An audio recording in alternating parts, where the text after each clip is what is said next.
또 이제 또 이어서 또 지나가겠습니다. 네, 지금 이제 우리가 좀 전에 이제 말씀과 기도 훈련을 이제 받았다면 세 번째 이제 훈련이 필요한데 세 번째 뭐 훈련은 많아요. 여러 가지 훈련들이 많아요.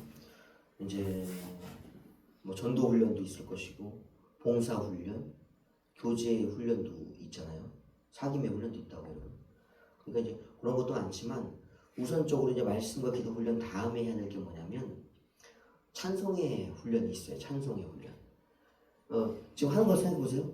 말씀 훈련하고 기도 훈련하고 찬송을 훈련하고 뭐예요? 이게 예배와 연관된 훈련이에요. 사실 직접적으로 예배 요소잖아요. 찬송 부르고 기도하고 말씀 듣고 하는 것이 예배와 직접 연관되어 있는 중요한 핵심적인 것이 지금 먼저 하고 있는 것이. 그래서 기도 훈련 다음에 찬송 훈련까지도 되어야지 예배를 하나님께 드리는데 좀 표현이 그래요. 예배를 어떻게 드리는 게 좋은 표현인가 하면 하나님이 흠양하시는 예배를 드리기 위한 훈련이에요. 흠양 받으실 만한, 하나님이 기뻐 받으실 만한 여러 요소들이 있지만 그 중에 외부적으로 이제 그런 다듬어진 준비가 있는 것이 이제 말씀과 기도와 찬송의 훈련이다라는 것이. 그래서 세 번째는 찬송의 훈련. 세 번째 찬송 훈련. 희한하죠? 찬송을 부르면 되지. 뭐 훈련을 받아. 그죠? 찬송을 부르면 되지 훈련을 받아. 여러분 찬송은 사실 정점이라고 표현해도 과언이 아니에요. 아까 이게 뭐였잖아요. 말씀이 단계가 쉬운 건 아니에요. 근데 쉽다고 얘기하는 거, 편하다고 얘기하는 거냐면 성경이 기록이 되어 있잖아요. 성경이. 그 기도도 마찬가지예요. 이제 기도문이 있잖아요. 그럼 이 기도, 말씀과 기도라는 것은 아버지의 뜻과 나에게 그것을 할 수 있는 힘이라는 것이요. 뜻과 힘이 있으니까 삶이 나오잖아요. 삶에서의 최종적인 고백, 행위에서 나오는 것이 찬송이에요. 그러니까 말씀과 기도가 꽃을 탁 피우면 뭐가 되면 이제 찬송이 되는 거예요. 찬송은 굉장히 어려운 거예요. 더군다나 찬송의 요소를 보세요. 그 안에 멜로디, 가사도 물론 가사가 성경과 기도예요. 가사가 멜로디 어떻게 만들 거예요? 시편은 우리가 왜 제대로 못 읽는다? 시편을 읽는다기보다 부른다고 표현해야 돼. 시편은 기도이자 탄식의 시이자 또 뭐예요? 축복의 기도이자 노래니까 교훈이니까 이 모든 것이 정점이 뭐냐면 이것이 멜로디가 붙은 곡으로 불러내야 되는데 이게 쉬운 게 아니에요, 여러분. 뭐 예를 들면 그렇게 오늘 기도문 짧게 썼다 그러면 하나님 오늘 일용할 양식 주셔서 감사해요. 주님은 나의 목자시고 뭐 이렇게 됩니다.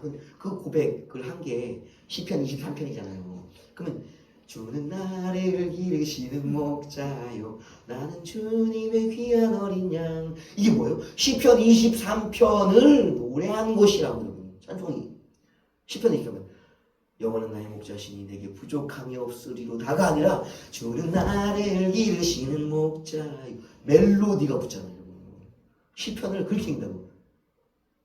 우리가 안 되잖아요. 그게 시편을 여호와는 나의 목자 이렇게 읽지 주는 나를 이게 안 읽어지잖아요. 그러니까 멜로디, 이 바이블을 만들어내는 이 말씀을 읽기만 해도 막 뭉클뭉클 솟아나는 이 역동적인 감동이 있지만 이것을 더 폭발적으로 배가시하는 게 멜로디를 붙이는 거예요. 찬송하는 거, 찬양, 주님을 자랑하는 것에서 한 단계 더 풍성해진 것이 찬송. 말씀과 기도의 어떤 영역에서 더 나아가진 것이 이제 찬송이다. 그래서 할렐루야라는 것은 실제로 엄청난 거예요. 찬송 훈련은 이제 할렐루야. 우리 할렐루야 많이 하잖아요. 많이 해야 돼요, 사실 이거. 이게 완성적인 것이죠. 계시록에도 보세요. 내생물 24장로들 이분들의 마지막 예배 때 등장하는 모습 보세요. 할렐루야가 등장하거든요. 그게 마지막이야. 모든 말씀들을 한 다음에 할렐루야. 이 모든 말씀으로 노래하자라는 거예요. 찬송하자라는 것이 완성적인 거예요. 신앙의 고백을 완성시키는 것이 찬송이다. 이제 이게 다 적죠. 할렐루야 뭐예요. 이 할렐루야를 하기 위한 것이 이제 대본 안 나온다. 훈련이 되어 있습니다. 전문 훈련이 되어 있습니다. 더 어렵다. 그래서 이제 우리가 이제 목회자들도 그 찬송 수업을 듣잖아요. 이제 그 찬송이라는 것이 비중이 얼마나 큰가는 목회 현장에서 절실하게 느껴요. 찬송을 잘 이렇게 표현이 잘 부른다. 알아들으세요. 이거 너무 이렇게 뭐 그렇게 막 그렇게 나쁘게만 듣지 마시고 찬송을 진짜 은혜롭게 부르고 나잖아요. 하나님 받으신 찬송 부르잖아요. 예배가 달라져. 찬송을 어디다 둔지 아세요? 거의 맨 앞에도. 그리고 제일 마지막에도. 왜 그럴까? 찬송이 여는 것이지만 모든 것을 이렇게 마무리해서 끌어안는 것이 찬송이기 때문에 찬송이 예배의 맨 앞과 맨 마지막에 들어가 있어요. 그래서 이제 예배 전 찬송 다 시작하게 보세요. 이제 그 찬송의 전문 훈련을 받은 사람들이나 그 교회에서 가장 이렇게 막 생동감 있는 신앙을 가진 사람, 그런 사람을 대부분 뭘로 쓰는지 아세요? 예배 전 찬송 인도자로 써. 달라져, 에너지가 달라져. 할렐루야. 그냥 설교자가 엄청 편해요. 기도자가 엄청 편해요. 기도하기가 마음을 확 열잖아요. 찬송을 통해서. 기도를 그냥 막 마음을 담고 마음을 열고 막 힘이 있었잖아요. 마무리가 그냥 할렐루야로 끝나잖아요. 이 시작이 찬송이 훈련이 되어져야지만 능히 할 수 있다. 안 그러면 막 앞에 나가 쫄아요. 솔직히 표현이 그렇지만 위축돼요. 앞에 나가면. 그래서 교회에서 이제 뭐 기도를 대중 기도를 회중 기도를 시키기도 하지만 먼저 이제 찬송을 많이 부르게 해요. 앞에 서게 하는 담대함을 또 갖추게 하는 요소가 있어요. 찬송 훈련에 대한 얘기를 이제 나눠봐야 됩니다. 그러면 찬송가가 과연 아까처럼 말씀과 기도 훈련 다음에 오는 것이기 때문에 그럼 말씀과 기도 훈련이 다 마친 다음에 찬송을 그럼 시간 언제 걸려요? 말씀과 훈련이 기도가 언제 훈련이 끝날 줄 알아요? 여러분? 찬송도 병행되어져야 돼요 사실. 그래서 찬송이 어렵지만 쉬운 요소도 있어요. 왜냐하면 말씀이 기록되어 있고 주기도가 있기 때문에 말씀과 기도도 쉽지만 찬송가와 복음성가도 있기 때문에 어려운 찬송이라도 우리가 쉽게 접근할 수 있다. 첫 번째 찬송 훈련 첫 번째는요. 우리가 훈련에 교재가 있다는 사실을 알아야 돼. 말씀 훈련의 교재는 성경이에요. 또 기도 훈련의 교재도 성경이에요. 말씀과 기도의 교재는 뭐다? 성경이다. 그러면 찬송 훈련의 교재는 뭘까요? 교재를 알아야죠. 교재가 있다. 교재가 있다. 교재가 뭐예요? 교재? 찬송가와 복음성가. 이게 우리가 엄청난 은혜를 받고 있어요. 사실 우리가 이게 하나님 크신 은혜가 없으면 우리는 믿음을 유지하기가 너무 힘들어. 뭐 말씀이 없다 그러면은 우리가 선지자가 이 초신자가 무슨 하나님 말씀을 들을 수 있겠어요? 초신자가 무슨 주님의 기도를 따라 할 수 있겠어요? 기도 문이 있으니까 그런 거예요. 우리가 뭔 노래를 부를 수 있어요? 교재가 있기 때문에. 세 번째가 이제 뭐 여기는 CCM도 요거 한번 넣어볼게요. 이렇게 찬송가, 복음성가, CCM 이렇게 한번 세 부류 넣어볼게요.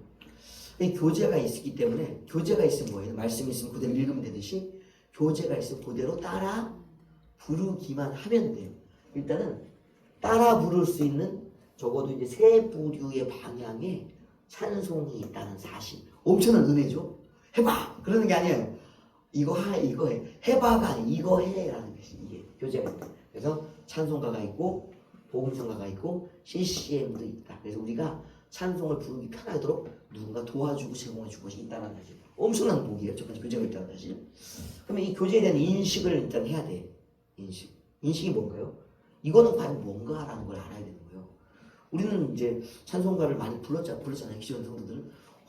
근데 불러보세요. 의외로 아는 찬송이 적어요, 여러분. 찬송가가 1장부터 650장까지가 있죠. 650곡이 있다고 곡으로는 찬송가가요. 이거는 650곡이에요. 여러분 부를 곡이 상당한 거예요. 650곡. 하루에 한 곡 불러도 2년은 부를 수 있는 곡이에요, 여러분. 마르지 않고 부를 수 있다고? 이걸 더 불러도 650곡을 1년 내내 불러도 하루에 2곡씩. 그럼 하루 2곡 부르기 쉬울까요? 쉽잖아요. 뭐 짧은 것도 물론 있죠. 아멘은 짧잖아요. 금방 끝나잖아요. 그러나 보통 4절, 5절이 있다고. 그러니까 한 곡 부르기도 좀 시간이 걸리고 5분 정도, 4, 5분 걸려요. 두 곡 부르면 10분이라고. 하루에 꾸준히 불러도 10분씩은 계속 부를 수 있는 곡이 1년치가 이미 있는 거예요. 찬송가가 있다. 그러니까 찬송가는 650곡 곡만 있는 것이 아니다. 찬송가는요, 엄선된 찬송이에요. 우리가 이제 교회 역사상 시편은 참 표현이 좀 이게 조심스러워요. 이게 뭐 너무 이렇게 나누는 것이 아니냐라는 그런 생각이 들 수도 있지만 일단 성경에 기록되어 있는 찬송은 시편이에요. 물론 다른 곳에도 노래들이 들어가 있죠. 모세의 노래와 미리암의 노래들, 또 이제 뭐 엘리사벳의 노래들, 뭐 사가랴의 노래들 이런 노래들도 있죠. 계시록 찬송들도 있고. 그러나 전문적인 찬송을 모아놓은 것이 시편, 찬송곡이 모인 것이 시편을 기준으로 하면 이 시편을 어떤 시편을 뭐로 볼 것인가? 이게 좀 표현이 좀 조심스럽긴 하지만 진리를 노래하는 가장 완전한 곡, 시편. 그리고 이 찬송가가 여러분 진리이긴 진리예요. 이 표현이 조심스럽다, 좀 어렵다. 근데 말씀과 설교는 다르듯이 예를 드는 거 이해하라고. 예를 들어서 말씀과 설교는 성경과 설교는 다르다는 말씀 하고 싶은 거예요. 예를 들어서 이 비유가 뭐냐면 성경과 설교는 달라요, 여러분. 같지 않아요. 성경은 하나님의 말씀, 진리 자체이고 설교는 진리를 토대로 한 은혜예요. 얼마나 설교를 성경적으로 할 수 있는가도 있지만 얼마든지 성경과 다르게 설교할 수도 있다는 사실이에요. 그 차이가 이 시편과 찬송가의 차이가 될 수 있어요. 그러나 가장 시편적인 거야. 시편적. 이해는 하셨죠? 오해하시면 안 돼요, 여러분. 오해하시면 안 돼. 성경과 설교를 얘기를 예를 들었지 시편과 찬송가예요. 찬송가 650곡의 곡이 시편은 아니라고. 시편은 아니나 얼마만큼 진리를 체험하고 진리를 고백하고 요약할 수 있는가, 노래할 수 있는가라고 따지면 찬송가는요 가장 시편적이고 가장 성경에 가까워. 시편은 성경이요. 아셨죠? 시편은 성경이요. 그러나 찬송가는 성경은 아니나 가장 시편적이고 성경적이다 라는 사실을 이제 이해를 하셔야 돼요, 여러분. 조금 이렇게. 그래서 찬송가를 부를 때 여러분 어떠한 일이 일어나는 줄 아세요, 여러분? 성경이 이해가 쏙쏙 되고 믿어져. 찬송가를 안 부르잖아요. 그냥 막연하게 이해가 잘 안 되는 게 많아요. 근데 찬송가를 많이 부르면 성경 이해가 막 배가 돼. 기도도 잘 되죠. 그래서 말씀과 기도와 찬송이 하나의 세트처럼 될 때 풍성해지는 거예요. 찬송가를 많이 불러야 된다. 근데 찬송가 부를 때 사실 어려워. 찬송가를 이렇게 곡을 보세요. 미 이상 올라가는 게 많이 없어요. 좀 올라가면 파, 솔까지 안 간다고. 그러니까 찬송가를 이제 어떻게 만들었냐면 우리가 이제 부르는 거니까, 노래로 부르는 거니까, 찬송가를 하는 거니까 사람이 미 정도 가잖아요. 도레미파솔라시 도레미에 뭐가 와요? 벌써 한계가 와. 이걸 뭐 이제 넘기 어려운 부분, 걸리는 부분에서 이걸 파사지어고 그러잖아요. 그러니까 걸리면 도레미파솔라시 도레미 하면 이상해져, 목소리가. 그러니까 찬송가는 음역을요 배려해놨어. 그러니까 거의 모든 찬송이 미 아래, 많이 가봐야 파 아래, 미파 아래요. 그러니까 미음과 미와 파, 미파 이 아래로 곡을 만들어놨어요. 그러니까 미파 아래에 있다는 게 뭐예요? 모든 음치 말고 음치들 안타까워요. 저도 음치였어요. 그러니까 저는 옛날에 도도 넘기 힘들었다고. 그러니까 이걸 이해하셔야 돼요. 보편적으로 노래를 부를 수 있는 사람들이 미와 파 정도 되면 노래를 잘 못 부르게 돼요. 근데 그 한계의 이하로 음을 대부분 만들었기 때문에 그 의미는 누구라도 편하게 노래를 부를 수 있게끔 만들어 놓은 것이 찬송가예요. 은혜롭다. 아주 내용도 진리예요. 부르고 있는 사람들도 편하게 부를 수 있는 음역대로 곡을 만들어 버렸어요. 찬송가는 엄청나게 은혜로운 거예요. 찬송가를 부르면 은혜 받아야 되는데 막 그냥 은혜 못 받는 큰일 난 거예요. 이상한 거예요. 찬송가는 은혜 받으라고 만든 곡이에요. 그래서 내용도 복음이요 진리고 곡도 은혜롭다. 그래서 이것을 많이 불러야 된다. 근데 불러보면 실제 불러보면요 미인데 부르기가 어려워. 그리고 피아노 치는 분들 보세요. 뭘 치는 게 어렵다 그러냐면 찬송가를 치는 게 어렵대. 이게 사부잖아 사부. 화음이 들어간다고. 사부 화음이. 그러니까 이걸 부르기가 어려운 거예요. 그래서 찬송가를 단조롭게 멜로디적인 어떤 것으로 이렇게 부르면은 좀 풍성하지가 않아요 사실. 그 안에 알토, 베이스, 테너 이런 것들이 이제 막 부르면서 막 똑같이 불러도 은혜로워. 은혜로워. 단조로운 멜로디를 불러도 은혜로워. 그러나 여기서는 뭐 알토가 나오고 여기서는 소프가 나오고 여기는 베이스 여기는 막 그냥 테너가 나오면 와 찬성이 막 그냥 그래서 대부분 교회 뭘 만들어요? 찬양대 만들잖아요. 이게 그분들이 왜 그러냐면 찬양을 이제 찬송을 부르기 위한 찬양대를 만든다고. 그러니까 왜 은혜 받아요? 그분들은 우리와 부르는 게 달라. 우리는 하나를 부르지만 그분은 네 가지를 부르니까 하나가 풍성해요, 네 개가 풍성해요. 여러분 일부보다 사부가 풍성하다고. 그러니까 찬양대가 딱 부르면 은혜 받았어 이거잖아요. 자기가 부르는 찬송에 은혜를 못 받는데 갑자기 앞부터 불러주면 은혜롭대. 풍성해서 그런 거예요. 풍성해서. 그러니까 우리가 부르면서도 은혜 받는 더 풍성하게 받는 것은 우리도 뭐예요? 이게 다양하게 부를 나누어서 성부를 나누어서 부르는 거예요.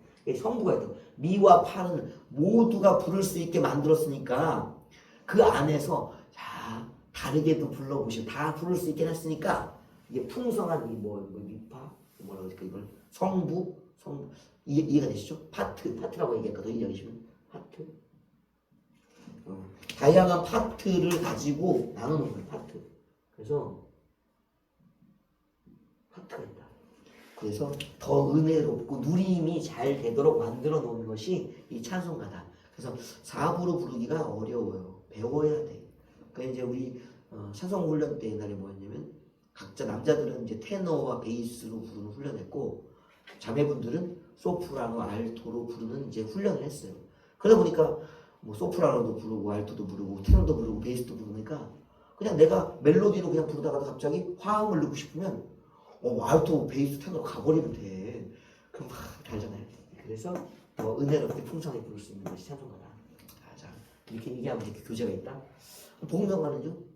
여러분 좀 어려워져. 사실 내용적으로도 이제 성경과 시편과 찬송에 가깝지만 조금 부르기는 사실 좀 어려워져. 왜냐면 이제 복음성가라는 것은 이제 찬송가라는 것은 모든 자들을 이제 위한 것이고 교회에 검증이 되어 있는 것이 내용적으로도 멜로디적으로도 은혜롭다. 검증된 것을 찬송가로 이제 한정시켜 놓은 것이 뭐냐면 찬송은 아니지만 그래도 많은 사람들이 막 이제 부흥회 때나 사경회 때 은혜 받았어요라고 하는 대부분이 뭔가요? 복음성가.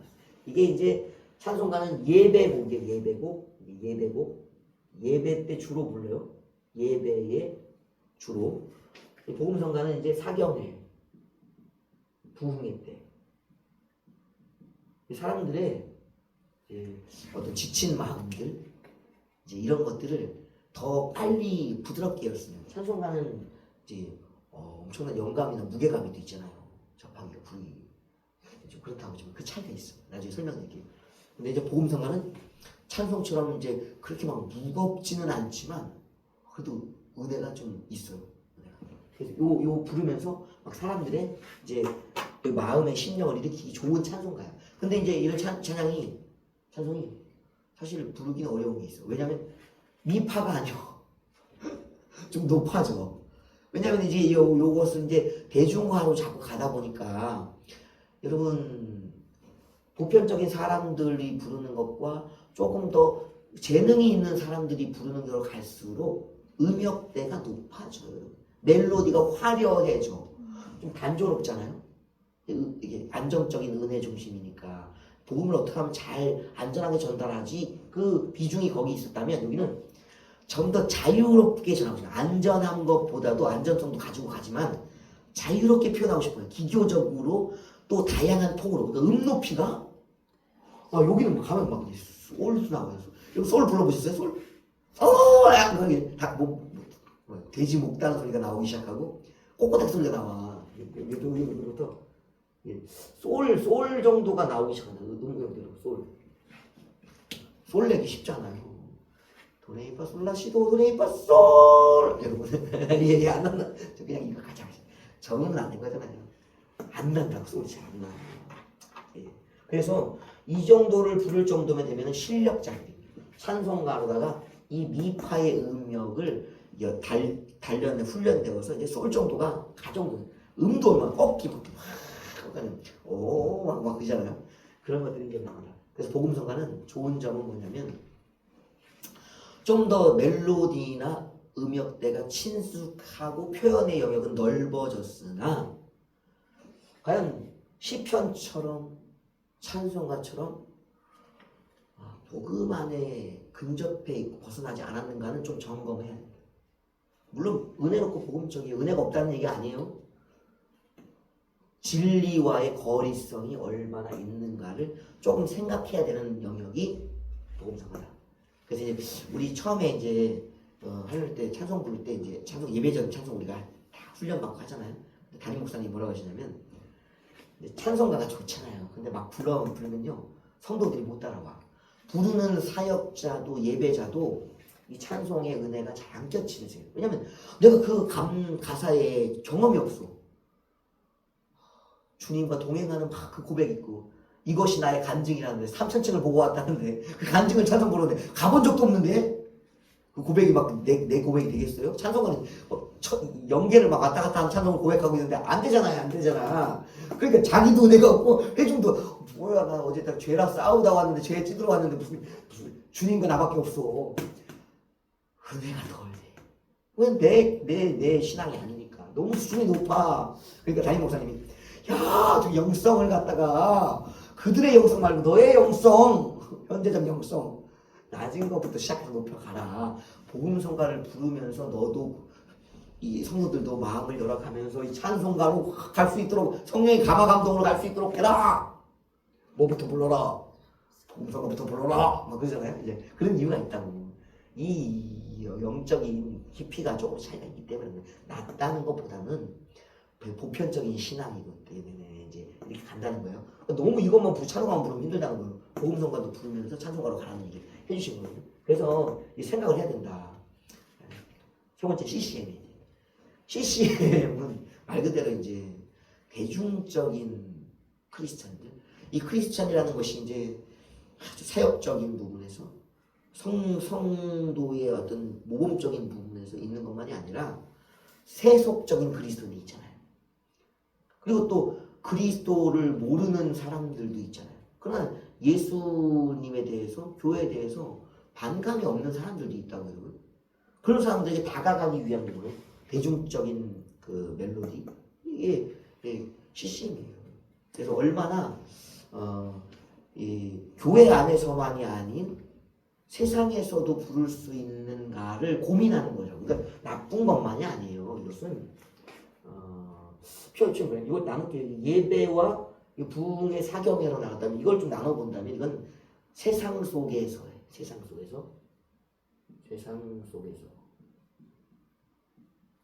세상 속에서도 부를 수 있는가?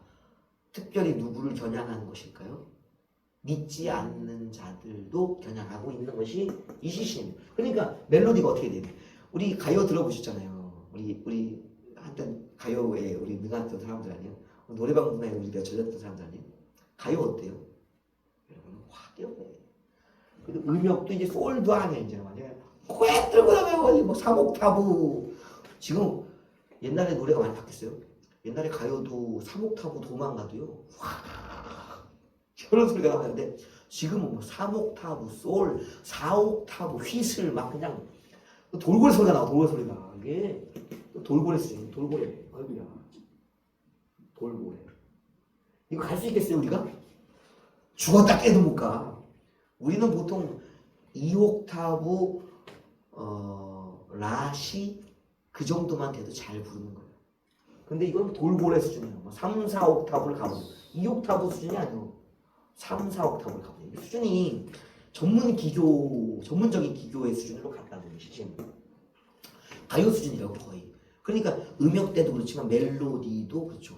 그러면 좋은 점은 폭은 넓어지고 그랬는데 다양성이 있는데 뭐가 문제인가 이제? 내용. 복음이 과연 성경적이냐, 시편적이냐, 찬송적이냐, 복음성가적이냐라는 것을 더 살펴봐야 되는 게 CCM이에요. 들으면 어때요? 이게 나와요, 여러분. 이게 복음성가. 그리고 반주를 시작하자마자 막 마음이 열려버려요. 왜 그럴까요? 이 내 몸이나 감정적인 것을 잘 터치할 수 있도록 아주 그렇게 만들어졌기 때문에 그래요. 뭐 영이 열리고 내 복음에 대한 이해가 열리는 것보다도 몸이 벌써 반응을 해버려.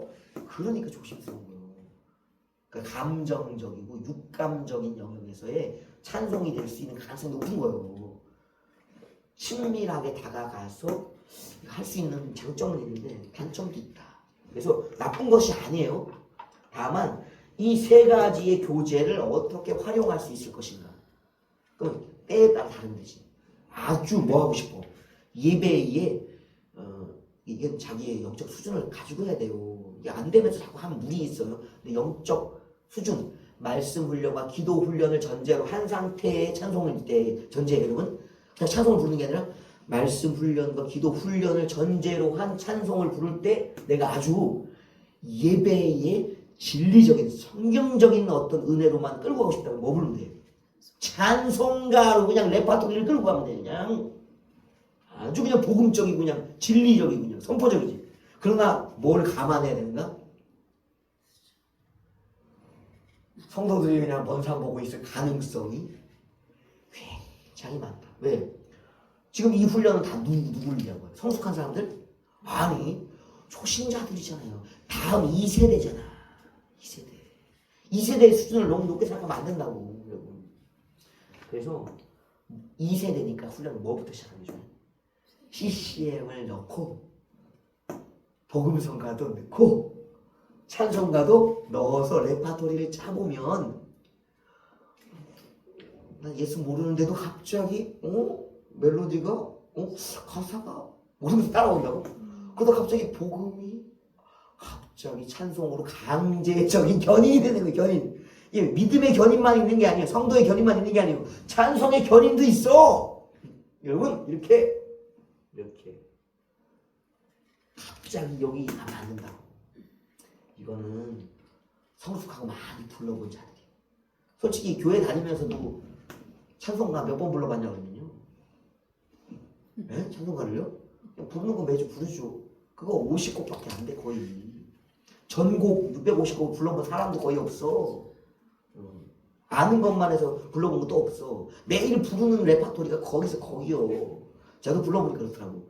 전곡 부르기, 아는 곡만 부르기, 그리고 내가 가장 좋아하는 곡만 부르기 해보니까 50곡을 안 넘어. 내가 좋아하는 곡 50곡 정도밖에 안 돼. 아시죠? 그래서 찬송 훈련을 해야 되는데 전곡을 불러보는 효과도 있는 거예요. 교재를 활용도를 높여간다. 그리고 복음성가를 통해 조금 더 믿음이 약한 사람들이나 회중적으로 다가간다. 그리고 세상적으로도 그들도 음악의 무기잖아요. 멜로디의 무기잖아요. 국경을 넘어서 가는, 민족을 넘어서 가는 복음으로의 초대가 될 수도 있다. 그러나 위험성도 반드시 있다. 복음적이 아닐 수도 있고 성경적이 아닐 수도 있다. 좀 고민해야 된다. 그러나 폭은 넓혀서 써야 된다. 그래서 이제 찬송 훈련 이렇게 불러보는 거예요. 그래서 교회에서 초신자들에게 찬송가, 복음성가, CCM을 다양하게 불러볼 수 있는 이 훈련의 시간, 기회를 주는 게 좋아요. 그래서 우리가 성경 공부 시간이 있고 기도 시간이 있는데 찬송 시간 없어요. 여러분 찬송 훈련 시간 들어본 적 있어요? 없어요. 여러분. 성경 공부 시간, 기도 시간 있으면 찬송 시간 없어요. 이걸 좀 한번 넣었으면 좋겠다는 생각이 듭니다. 그래서 이 교재가 있으니까 이제 시간을 이제 우리가 해야 되잖아요. 배워야 되잖아요. 두 번째는 이제 시간, 훈련 시간 언제 하면 좋을까요? 옛날에 이제 우리가 말씀할 때 기억하세요? 말씀 시간, 성경 공부 시간 언제 하면 좋을까 생각해봤잖아요. 주일날 예배 끝나고 오후에 식사 후에 저녁 예배 전에 그 시간을 성경 공부 썼으면 좋다 생각하잖아요. 그리고 이제 기도 시간은 아까 얘기 안 했나? 매일 기도를 하는 게 좋으니까 매일 저녁 때를 매일 우리가 저녁 예배를 보통 7시 반, 8시에 저녁 예배를 정해놨잖아요. 저녁 예배가 없는 날은 그냥 그 시간을 기도 시간을 해놓으면 늘 예배 시간에 익숙해졌기 때문에 예배 안 드리니까 그 시간에 기도하면 돼. 기도 시간. 그래서 저녁 시간을 저녁 7시에서 8시 사이를 교회의 기도 시간이라고 정해놓으면 예배 시간에 예배를 안 드리니까 그냥 기도 와서 할 수 있고 시간을 배분해 주는 게 좋다. 그럼 찬송은 언제 넣으면 좋을까요? 찬송은 따로 시간 빼기가 또 어려워. 참 이것도 그래요. 연습을 하고 훈련을 하고 자주 불러야 되는데도 어디다 넣을 수가 없어 사실. 고민을 해봐야 돼요 사실. 그래서 이제 시간을 어떻게 하면 좋을까? 많이 부를 수 있을까? 많이 부를 수는 없어요. 한 곡이나 두 곡 정도를 부를 수 있는 시간이면 되는 거예요. 한 곡도 10분, 20분 걸려요. 익히는 데는. 그러니까 10분, 20분을 투자를 지속적으로 하려면 성경 공부 전에 불러보든가 아니면 기도 시간에 불러보든가 해야 되는데 그것도 사실 현실적으로 쉽지는 않다. 그러나 이제 원한다면 할 수 있다면 찬송 시간을 따로 빼보는 것도 좋겠다. 그래서 주일날 막 그렇게 다 몰아넣으면 주일날 너무 지쳐 또 사역적으로. 그냥 다음 날 월요일날 또 일을 해야 되잖아요. 힘드니까 수요일 날 때 같은 때 있잖아요. 수요 기도회 때, 수요 예배 때 좀 일찍 모여보는 건 어떨까? 전교인이 만약에 우리 8시 예배예요. 그러면은 7시 반쯤에 와서 이 찬송 예배 전에 찬송 인도자가 있을 거 아니에요. 그 찬송 인도자가 뭘 하는 게 좋을까? 그러면 이 새 찬송을 한 번씩 부르는 것. 복음성가도 불러보고 CCM도 부르고. 그러니까 이건 정해진 게 아니에요. 그러니까 초신자들 이제 2세대를 찬송을 접하게 해야 되기 때문에 제일 좋은 시간이 언제일까? 시간 추천의 시간이 이거는 이렇다라는 게 아니에요. 수요 예배, 수요 기도회 이 시간에 예배 전 찬송 이때 한번 배워보는 게 시간이 어떨까? 주일날은 예배를 모르는 찬송 부르기가 사실 쉽지 않아요. 주일날은 대부분 많이 아는 찬송을 주일날 불러야 되고 금요 기도회도 마찬가지죠. 금요 예배도 금요 예배는 더 많이 아는 찬송을 불러야 돼 사실. 그게 이제 여러 가지가 필요하지만 수요 기도회 때는 한번 이렇게 넣어서 예배 전에 모르는 찬송도 배워보면서 복음성과 CCM도 같이 불러보면서 접해보는 시간을 갖는 게 어떤가 하는 시간을 이렇게 얘기해 봅니다. 그럼 이 연습 시간, 이 곡을 한번 저도 이렇게 유튜브나 이런 걸 들으면서 모르는 곡이잖아요. 우리가 이제 악보를 보는 법을 대부분 안 배우기 때문에 이게 우리 까망드네 사실은. 아는 곡인데요. 희한한 건 뭔지 아세요? 내가 찬송을 부를 수 있는 곡이에요. 근데 악보만 딱 갖다 놓잖아요. 악보만 딱 보면 저는 모르는 곡. 근데 누군가가 그거 갖고 불러보는 걸 들어보면 하고 부를 수 있어. 우리가 악보 보는 눈이 없기 때문에 대부분 문제라고. 아는 법을 가르쳐줘도 그게 잘 안 돼. 그렇기 때문에 이제 뭐랄까 들으면서 거의 암기 정도 되는 친숙해지는 과정이 필요하기 때문에 찬송을 한 곡 갖고도 한 적어도 4번, 5번 이상 불러야 되고. 그래서 이 시간은 이제 예배 전에 불러보는 거고 연습 시간은 연습은 한 30분 정도 해야 돼요. 30분 정도. 예, 30분이 길어 보이지만요. 사실은 아는 곡을 한 4곡 불러도 30분 가요. 그러니까 모르는 곡이면 한 2곡, 3곡 정도 연습하면 불러보면 이 시간도 그냥 간다고 생각하면 돼요. 그래서 기존 찬송가를 한번 4분짜리, 5분짜리를 두 번 부르면 10분이잖아요. 세 번 부르면 5분짜리면 15분이 가는 거예요. 그럼 두 곡 배우면 30분 가는 거예요. 그래서 그 곡을 충분히 불러보도록 한다. 많이 부를수록 좋은 점은 뭐냐면요. 한 번 부를 때 뭐 가사가 잘 안 들어와요. 복음이 잘 안 들어온다고. 멜로디를 익히느라고 정신이 없으니까. 근데 두 번 부른 멜로디가 이제 좀 익숙해져. 세 번 부른 멜로디가 그냥 따라 부르고 싶은 대로 불러줘. 그러면서 같이 뭐가 되냐면 그 가사가 이렇게 내게 이해되어지는 지점이 와요. 30번 정도 부르면 은혜 받아요. 그래서 찬송을 이제 연습하고 찬송 인도자가 해야 될 게 뭐냐면 충분한 반복과 충분한 시간을 가진다. 막 조급하게 넘어가면 안 돼. 적어도 2번 이상. 좀 많게는 한 3번 정도까지 불러주면 좋다. 멜로디의 친숙함 그리고 가사의 이해가 되어져서 내게 복음이 이해되어지고 은혜가 받아지게 되어 있어요. 모든 찬송은 하나님의 영감으로 되어진 것이기 때문에 이 감동이 부르다 보면 나에게도 오게 된다고요. 그래서 충분하게 부르면서 연습할 때도 은혜 받을 수 있어요. 이것을 시간을 한 30분 정도 반복해서 부르는 것이 좋다. 그리고 이제 연습처럼 반복도 여기서 반복 꼭 해야 돼요, 여러분. 한 번만 부를 때가 있어요. 한 번만 부를 때는 익숙해져서 그래요. 익숙해져서 2번 이상.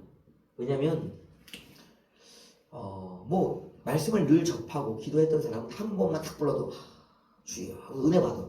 근데 대부분 그렇지 않잖아요. 그러니까 한 번 더 부르면서 그 멜로디와 말씀의 은혜를 같이 나눌 수도 돕는 것이 좋다. 시간은 좋다. 세 번째는 뭐가 있어요? 교제를 가지고 시간을 이렇게 한번 해보는 것이 좋다. 또 하나는 이제 이것을 인도해 줄 사람이 필요해요. 지도해 줄 사람.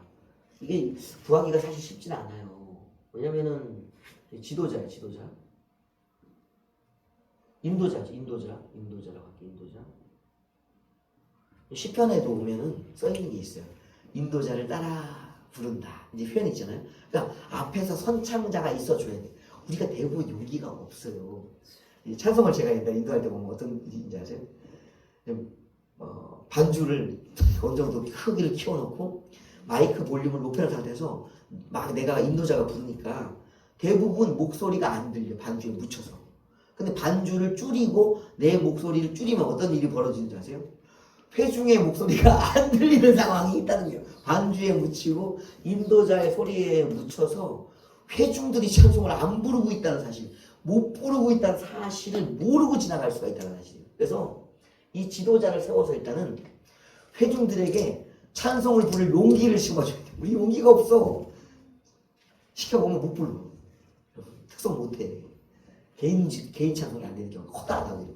그래서 개인이 이걸 부를 수 있도록 앞에서 선창으로 해주는 사람, 인도해주는 사람이 있어야 된다. 그럼 이거를 하려고 하면 전문가가 필요하잖아요. 근데 전문가를 개척교회가 모셔올 수가 있어요. 사례비를 줘야 되는데 이걸 그냥 봉사해 주시는 분도 찾기가 사실 힘들고 그렇기 때문에 교회 내에서 키워야 돼. 찬송 인도자를. 그 담임 목사님이 다 하실 수가 없잖아요. 물론 처음에 다 하실 수밖에 없지만 이걸 이제 인도할 사람들, 그 교회에서 가장 이제 은혜를 좀 잘 받고 찬송의 재능도 있고 한 사람을 찾아서 자꾸 이걸 시켜줘야 돼. 그래서 어떻게 하면 좋을까? 이제 사역자들이 감당을 해야 돼. 사역자들, 지도자는 사역자. 그래서 우리가 사역 훈련 받을 때 제일 먼저 뭘 훈련시킬까요?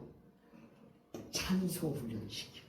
이게 예배에도 시작이지만 그리고 성도 중에 이걸 하기가 쉽지가 않기 때문에 그래도 할 수 있는 사람들을 훈련시켜서 먼저 찬송 훈련을 시켜서 찬송 인도자를 시키는 사역자가 담당해야 되는 사역자가. 그래서 교회 사역자가 반드시 뭘 해야 되는가? 찬송부터 열심히 연습해서 예배 인도 찬송을 가르칠 수 있는 정도의 어떤 것을 습득하고 있어야 된다. 그래서 기본적으로 노래가 돼야 돼. 그래서 자기가 악보를 읽을 수 없다면 다른 사람이 불러놓은 음원들이 있잖아요. 그 음원들을 많이 들어서 아예 내게 그냥 습득시켜버리면 되는 거잖아요. 그냥 내가 악보를 못 읽어도 부를 수 있으면 되잖아. 가사를 보면서 그냥 멜로디를 외워서 부를 수만 있어도 된다. 사역자는 멜로디의 습득자예요. 멜로디의 습득자. 멜로디 습득. 그래서 자신 있게 불러줘야지 회중들이 그 멜로디를 기억하고 자신 있게 부를 수 있다. 두 번째는 이제 메시지, 가사 습득. 사역자가 앞에서 불러준 사람이 그 가사를 뭔 가사인지 이해하고 체험하면서 부를수록 더 좋다, 더 은혜롭다. 자, 이것입니다. 그래서 사역자가 이 역할을 맡아서 하면 좋다.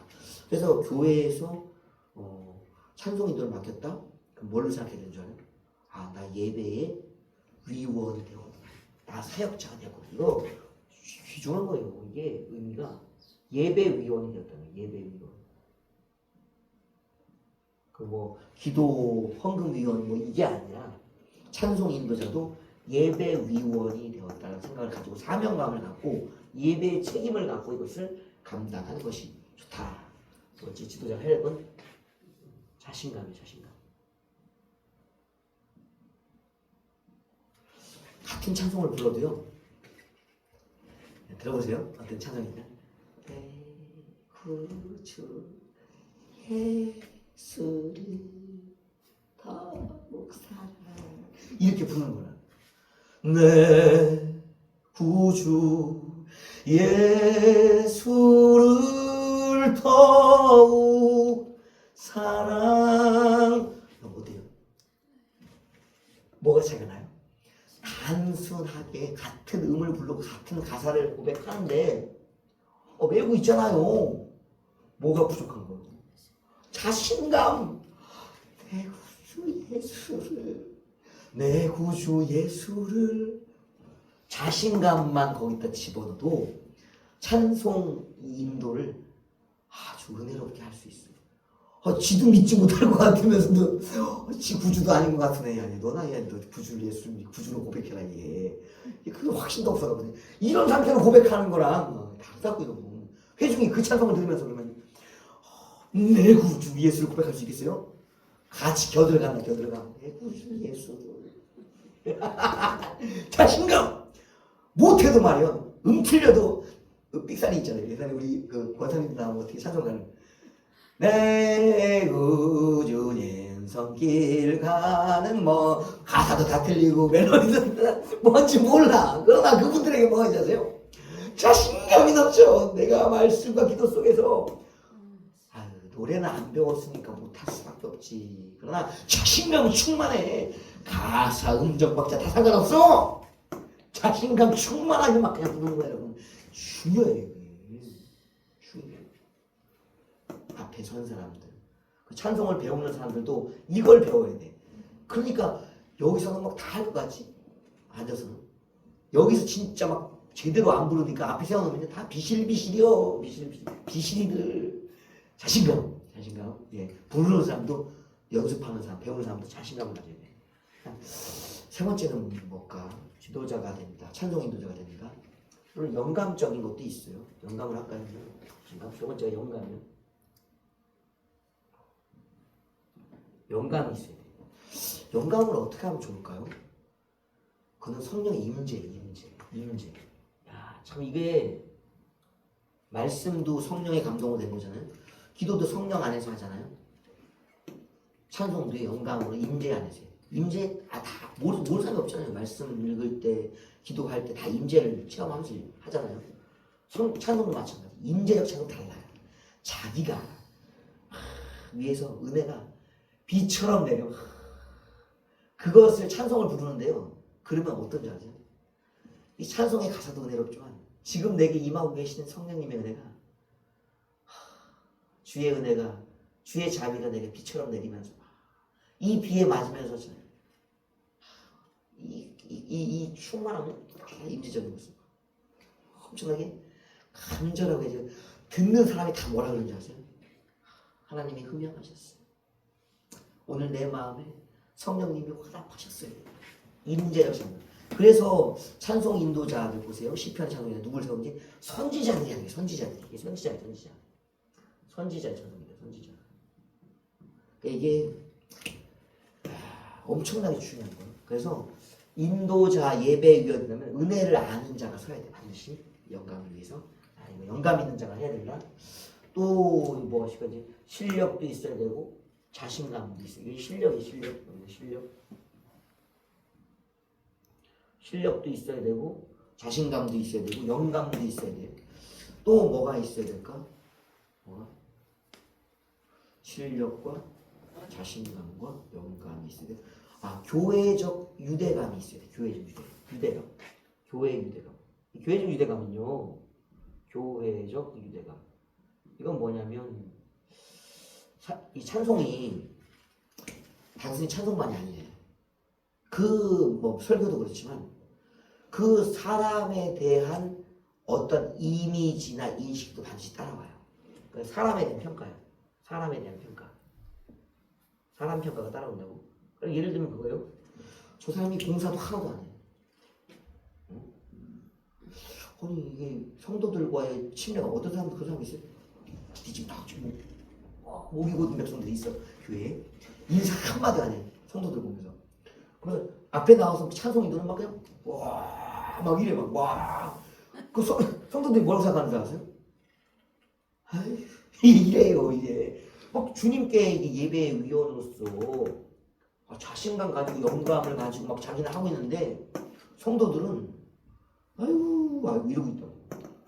그 교회에 대한 봉사 헌신도 없고 사람들에 대한 예의도 없어. 이러면 안 돼. 지도자 앞에 서는 사람은요 분명히 모든 대신에 사회적 교회적 유대감, 봉사, 교회적 유대감 꼭 봉사하는 자를 세워야 돼. 교회 청소한다든지 설거지를 한다든지 아니면 차량 운행을 한다든지 주차 공사를 한다든지 아니면 뭐라고 그래요? 이렇게 물건 나르고 할 때 왜 하시는 거 있잖아요. 그런 것들 교회에 봉사를 하는 자여야 되고요. 사람의 평가 인사성이 바른 사람을 세워야 돼. 인사 예절이 있어요. 예절. 사람들에게 고개 숙일 줄 아는 자 그런 자들을 세워놔야지만 이게 찬송 인도가 은혜로 볼 수 있다. 이걸 이제 생각하시면 좋겠어요. 찬송 인도자는 실력도 있어도 자신감, 영감도 있어야 되고 예의와 봉사가 가능한 자, 있는 자를 세우는 게 좋다. 또 이제 찬송 훈련을 시키려면 또 뭐가 있어야 될까요? 이 정도면 될까? 성도들인데 전문 찬송가로 찬양 사역자로 가는 게 아니잖아요. 그러니까 찬양 사역자 사실 너무 어려워요. 제가 이제 저도 이제 가요나 이렇게 복음성가를 많이 듣는 편이거든요. 그냥 이제 성악도 듣는 편이고, 왜냐면 제가 노래를 못한다 그러잖아요. 여기서 이제 해요. 음치들을 위한 시간이 필요해. 이제 이거 해야 돼. 네 번째는 음치를 위한 음치들에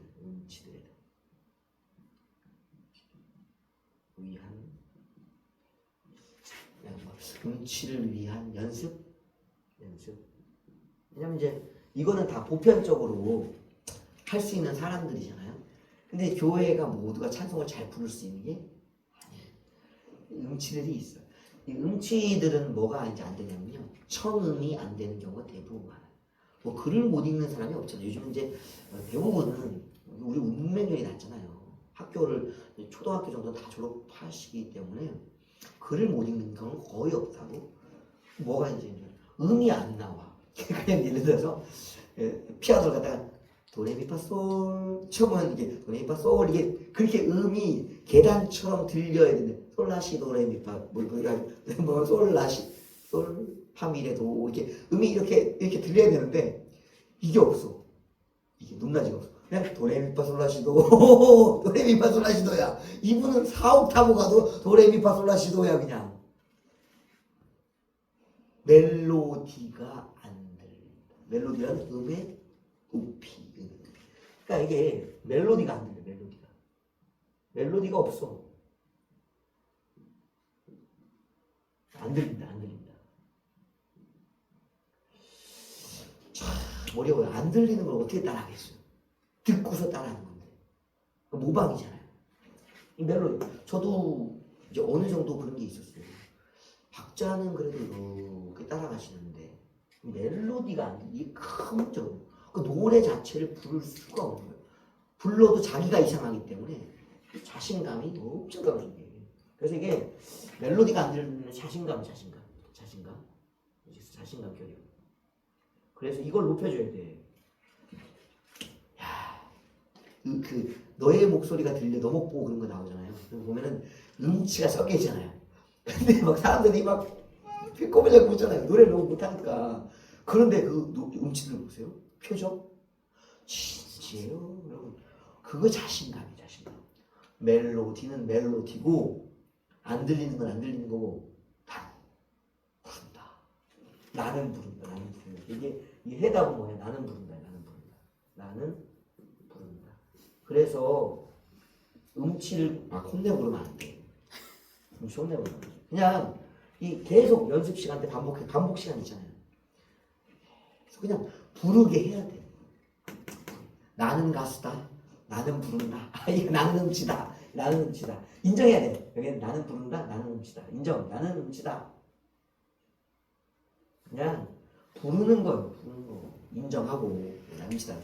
보다 보면 뭔가 어느 날인가 몇 년이 지나면 뭔가 멜로디가 조금은 돌아온다. 우리 개그의 사역자들도 찬송이 다 틀리잖아요. 내가 깜짝 놀란 게 있어. 변조가 돼. 내 구주 예수를 더욱 사랑 이렇게 찬송가 한번 잡은 음음에서 가잖아요. 근데 내 구주 예수를 더욱 사랑 이전에 음이 바뀌어. 음이 예. 그런데도 이게 습관을 오랫동안 그냥 부르는 습관이 되니까 음치인데도요 찬송 인도가 이르지 않아. 사역자가 담대해. 그러니까 성도들은 이제 어떻게 하는가? 저분은 저렇게 불러도 반주에 따라서 성도들은 또 부르더라고. 자신감. 나는 부른다. 나는 음치다라는 걸 인정하고 그냥 해버리는 거야. 멜로디 이거. 그래서 음치도 그냥 부를 수 있게끔 교회적 분위기가 돼야 돼. 그러다 보면 그 사람은 그렇게 부르는 거고 반주가 있잖아요. 반주가 없으면 문제예요. 그러나 반주가 있잖아. 멜로디가 안 들려도 할 수 있다. 자꾸 부를 수 있도록 도와줘야 돼.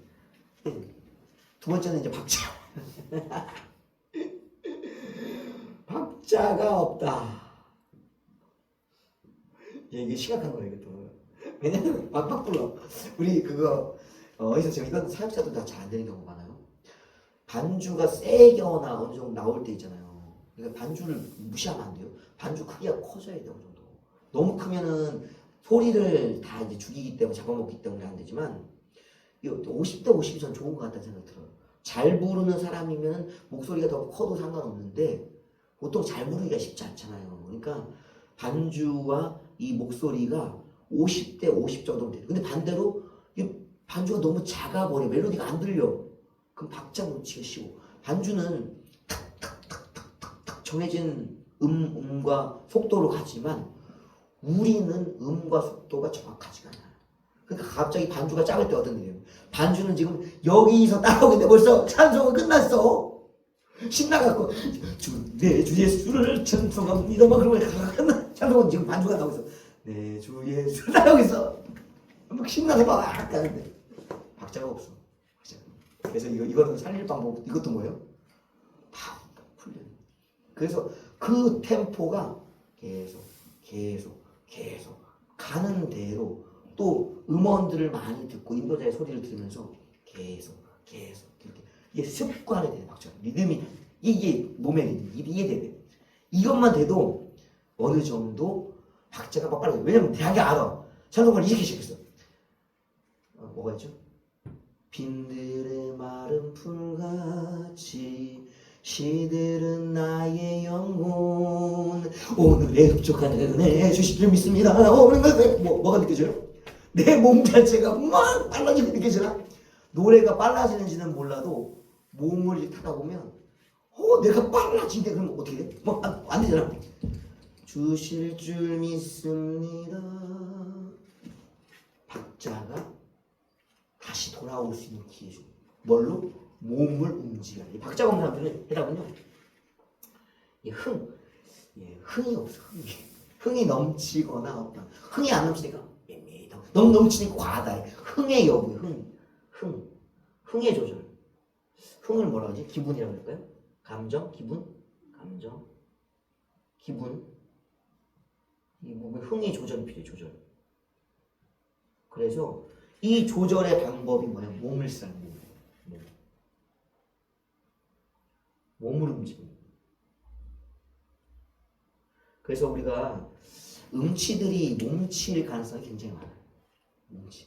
그래서 최소한 몸을 다르게 쓰지 못하냐면 뭐는 이렇게 몸을 앞뒤로 좌우로 고개를 조금 아니면 손을 이렇게 움직이는 발을 움직이든지 하는 식으로 자기의 몸을 일정한 속도로 메트로놈처럼 메트로놈이 그거잖아요. 똑딱 똑딱 띡띡띡 띠잖아요. 그러니까 정확하게 어떤 흐름을 뭘로 내 몸으로써 어느 정도 움직여가면 흥에 대한 조절이 조금 가능해진다. 박자를 내가 못 맞추더라도 박자가 칼박은 없어요. 우리가 전문가가 아니잖아요. 칼박은 없는데 그 근접한 박자가 나올 수는 있다. 남과 같이 템포로. 나 혼자 막 가지는 않는다. 박자 이 문제. 그래서 몸을 써라 라는 거예요. 그럼 멜로디의 문제, 박자의 문제가 해결할 수 있는 뭐냐면 뭐가 나올까?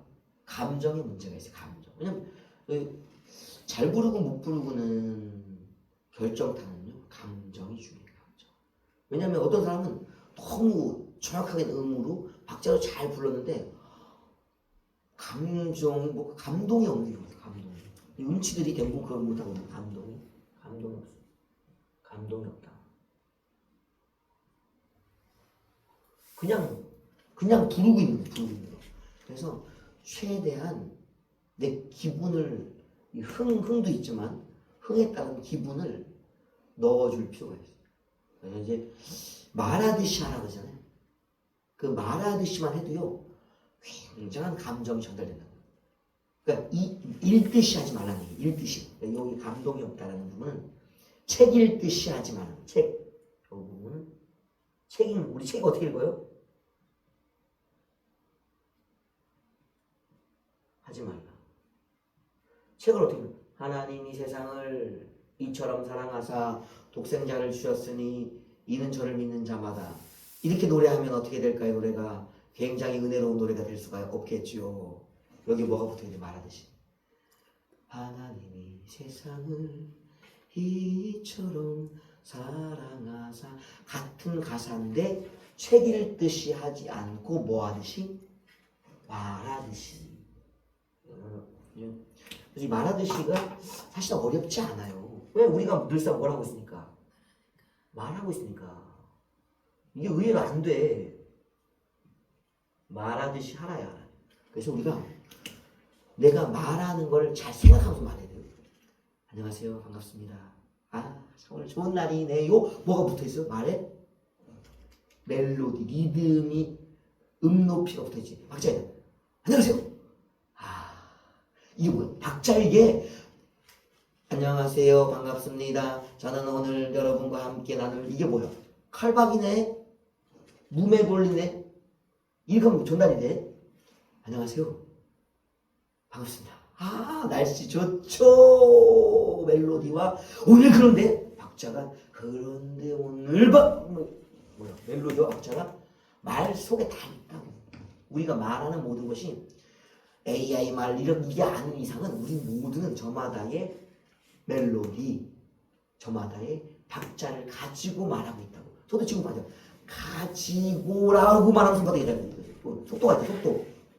이것을 가지고 있기 때문에 그것을 그대로 뭐 하면 돼? 노래에 가지고 오면 되는 거예요. 그 노래는 내가 말하듯이가 다만 아닌 노래 자체가 지시하고 있는 음과 속도가 있을 뿐이지. 그것을 가지고 이해하면서 노래를 부른다.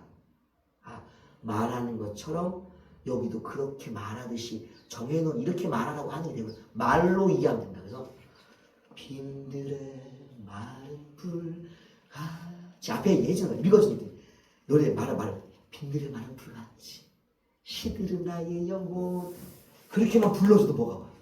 감동이 오는 거예요. 의미 전달되죠? 그래서 딱딱하게 읽듯이 무미건조하게 읽듯이가 아니라 내가 평소에 생동감 있듯이 말하는 것처럼 노래를 하면 음치들도 좋아진다. 굉장히 좋아져요. 자, 좀 이 정도면 됐을까요? 우리 이제 옥타브가 안 올라가잖아요. 그래서 여기서 또 이제 뭐 하냐면 음치들이 이제 고음이 문제예요. 저도 고음 불가. 네 번째는 고음이고.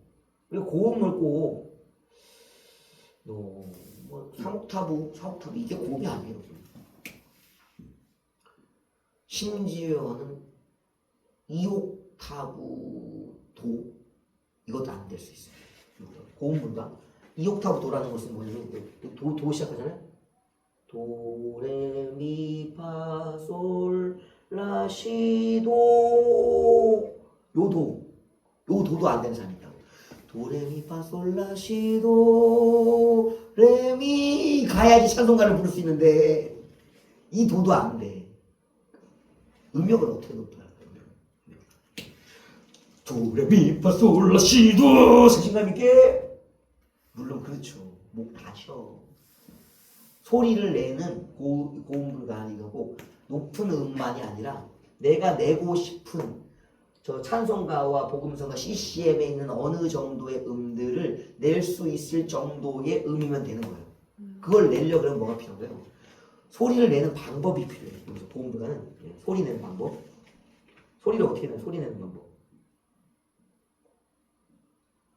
이거 어떻게 낼까요? 소리. 노래를 해야 되고 말을 해야 되잖아요. 말을 해야 돼. 입을 닫아보세요. 숨을 멈춰보세요.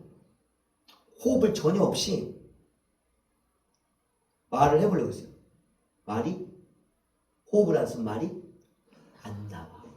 그 얘기는 내가 말을 하려고 그러면 말을 하는 것이 아니라 호흡을 내고 있다라는 거예요. 그러니까 소리를 내는 방법의 첫 번째 이해는 뭐냐면요. 소리가 구강의 구조, 구강의 모양, 구강 모양이요.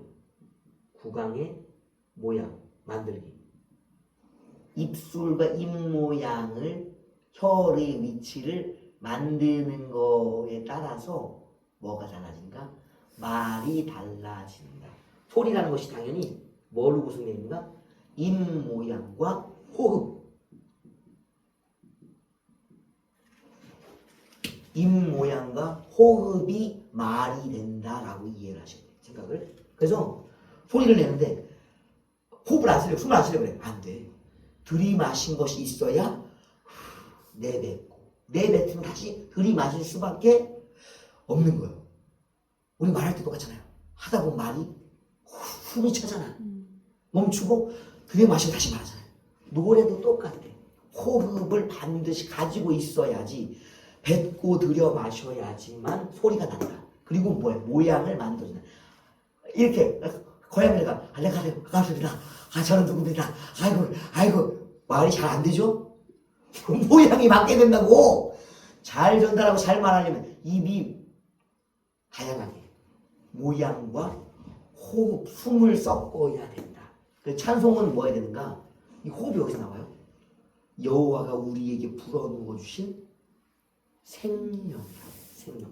생명 있는 찬송, 생동감 있는 찬송을 부르려면 반드시 호흡을 써야 돼. 생명, 생동감이요. 그래서 너 살아있냐? 어떻게 해야 돼? 숨 쉬고 있기 때문에, 호흡하고 있기 때문에 찬송이 영감 있는 생명. 우리 안에 누가 계셔? 성령이 계시잖아요. 영의 생명력이 넘치잖아. 이걸 뽑아낸다고, 뿜어낸다고. 찬송은 영감 있는 생명력이 있을 수밖에 없는 거예요. 은혜를 받을 수밖에 없는 거예요. 믿을 수밖에 없는 거예요.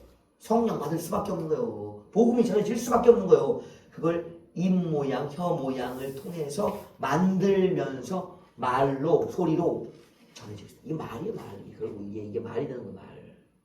말하기. 노래하기와 같은 거예요. 이게 노래예요. 그래서 이 음이 안 올라가려는 것은요, 이 호흡에 힘이 오는 거예요. 모양은 상관이 별로 없어요. 예를 들어서 똑같은 낮은 음을 말해볼게요. 예를 들어서 낮은 음으로 안녕하세요, 안녕하세요, 안녕하세요. 모양이 안녕하세요. 이 모양이잖아. 기억하면 높은 소리일 때 안녕하세요, 안녕하세요, 안녕하세요. 모양은 안 바뀌어. 그러면 높은 소리를 내기 위해서 하려면 뭐가 바뀌어야 돼? 호흡에 힘이 바뀌어야지. 높은 소리 하는데 낮은 소리 안녕하세요 내가 이 힘을 가지고 안녕하세요 힘이 안녕하세요 여기였다면 높은 소리 나는 좀 더 힘으로 호흡을 더 써서 안녕하세요 그래야지 이 음을 낼 수 있는 소리가 나요. 그래서 호흡을 키워야 됩니다. 호흡을. 그래서 고음 불가 하시는 분들 아주 높은 초고음은 또 다른 요령이 필요해. 성대 사용의 방법이 필요해.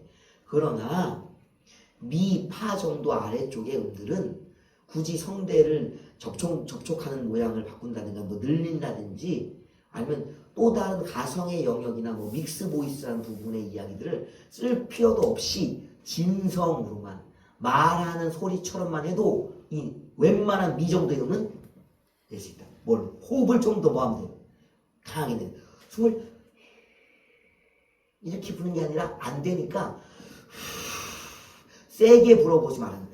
안녕하세요. 주님의 높고 위대하시면 주님의 높고 호흡만 조금 세게 불어도 어느 정도의 음은 나온다. 그래서 고음 불가를 조금 해결할 수 있다. 음치들은 이렇게 좀 할 수 있다. 아시죠? 저도 음이 안 나왔어요. 도가 안 나왔어. 이 도가 도레미파시 도가 안 나고 이 문제 이거 시작하는 음이었어. 근데 뭔 고음이 나와? 안 나오지. 맨날 찬송가가 부르다가 못 불러. 입만 뻥거리고 있어. 이게 안 나와서. 저도 그랬어요. 막 부르다 보면 된다. 그리고 뭐야? 자신감을 가지고 그냥 내가 음치라는 사실을 인정하고 부르면 돼요. 근데 대신 뭐 하는 거야? 내가 주님께 고백하듯이 회중 앞에서 나의 신앙을 고백하듯이 말하듯이 하고 호흡을 회중에게 여호와가 나에게 생명을 불어넣으셨듯이 회중에게 나의 생명을 불어넣겠다는 마음 호흡을 써서 하면 음치는 조금 벗어날 수가 있다는 것이 여러분. 그래서 음치 탈출되면 교재가 있고 연습 시간이 있고 지도자들에게 배울 시간이 있기 때문에 음치를 좀 벗어날 수 있다. 찬송가를 잘 부를 수 있어요, 여러분. 사실. 왜 찬송가를 못하는가? 회중석에 앉았을 때 한 번도 제대로 안 부른 거예요. 입만 뻥뻥뻥뻥. 회중석에 립싱크하고 있으니까 앞에 나오니까 뭐가 돼? 립싱크밖에 안 되지. 그러니까 서서 잘하려고 그러지 말고 앉아있을 때 회중석에 있을 때 잘 불러라 주님께. 그러면 앞에서 인도자가 돼서 잘할 수밖에 없다. 거짓말이 아닌 진짜 즉시 세워져도 잘할 수 있는 사람? 야, 너 평소에 주님께 찬송을 잘 드리고 있었구나. 금세 대부분 세워놔봐. 안 돼. 드려본 적이 없는데. 연습의 질이 다른 거야. 갑자기 한 게 아니야. 생활 속에서 예배 속에서 쭉 연습해왔기 때문에 잘할 수밖에 없어요. 음치들 힘내세요. 방법이 있어요. 잘할 수 있는 방법. 자, 이제 이 정도만 하면 될까요? 찬송 훈련이니까 이 정도 하면 되고 다음 훈련들은 또 다음에 전문적으로 저는 노래 이제 보컬 강사가 아니니까 지도자가 아니잖아요. 그러니까 이제 교회 안에서 찬송가 복음성가 CCM을 정도 낮은 음역대 어느 정도 예배적인 음악을 찬송을 부르려면 이 정도만 해도 충분히 같이 찬송에 참여할 수 있고 예배에 참여할 수 있다. 음치도 예배할 수 있고 찬송할 수 있다. 할렐루야. 감사합니다. 자, 오늘 이 정도로 마치겠습니다. 수고하셨습니다. 감사해요.